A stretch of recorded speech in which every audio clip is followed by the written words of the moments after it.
আপনার দুই ছেলেই বিশেষ চাহিদা সম্পন্ন, একজন অটিজম বৈশিষ্ট্য সম্পন্ন আর একজন সেরেব্রাল পলসি বৈশিষ্ট্য সম্পন্ন, ভিন্ন ধরনের প্রতিবন্ধিতা তাদের। এই দুটি সন্তানকে নিয়ে এগিয়ে চলেছেন। ওদেরকে ঘিরে আপনার ভবিষ্যৎ ভাবনা কি? এই দুই সন্তানকে আপনি ভবিষ্যতে কোথায় দেখতে চান? এখন এই দুই বাচ্চা নিয়ে আমার চিন্তা যে আমি তো মারা যাব, এদের কি হবে।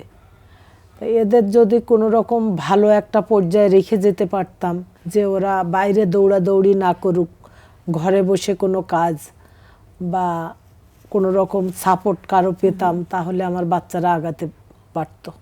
আমার বাচ্চা তো এখন আপনার অনার্স করতেছে, পড়াশোনারও চাপ কমে গেছে। এখন চিন্তা করতেছিলাম যে আমার বাচ্চা এমন একটা কাজ যদি পেত যে সেটা আমি ওকে হেল্প করতে পারতাম, আমার সাপোর্টে ও আগাতে পারতো। তা আল্লাহর কি রহমত যে ইন্সপিরেশন ওয়েলফেয়ার সোসাইটি এবং এসএমই ফাউন্ডেশন দুজনের যৌথ উদ্যোগে আমাদের এই বাচ্চাদের নিয়ে জুয়েলারি প্রশিক্ষণ দিবে। আমাদের উদ্যোক্তা তৈরির যে সাহস জুগিয়েছে, তার জন্য আমরা 16 জন মা ছেলে তাদের কাছে কৃতজ্ঞ। এখানে প্রশিক্ষণ নিয়ে আমরা এখন উদ্যোক্তা হয়েছি।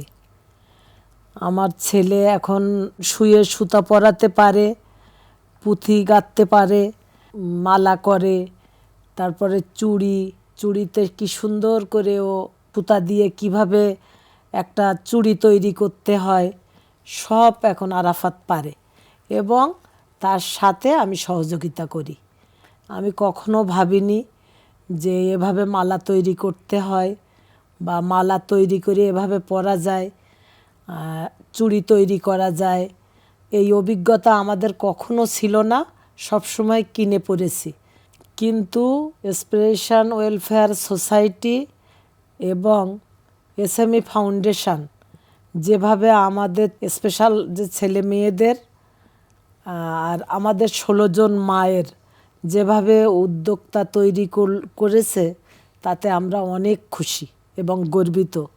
তাহলে এখন মা এবং ছেলে দুজনই উদ্যোক্তা, তাই না? জি, আমরা এখন মা ছেলে উদ্যোক্তা। আমরা এখন যে কোনো মালা কেউ যদি অর্ডার দেয় বা বলে যে আমাদের এই কাজগুলো করে দিতে হবে, সেটা যত ধরনের প্রতিবন্ধকতা আসুক, আমার ছেলে আর আমার পক্ষে কোনোভাবে অসম্ভব না।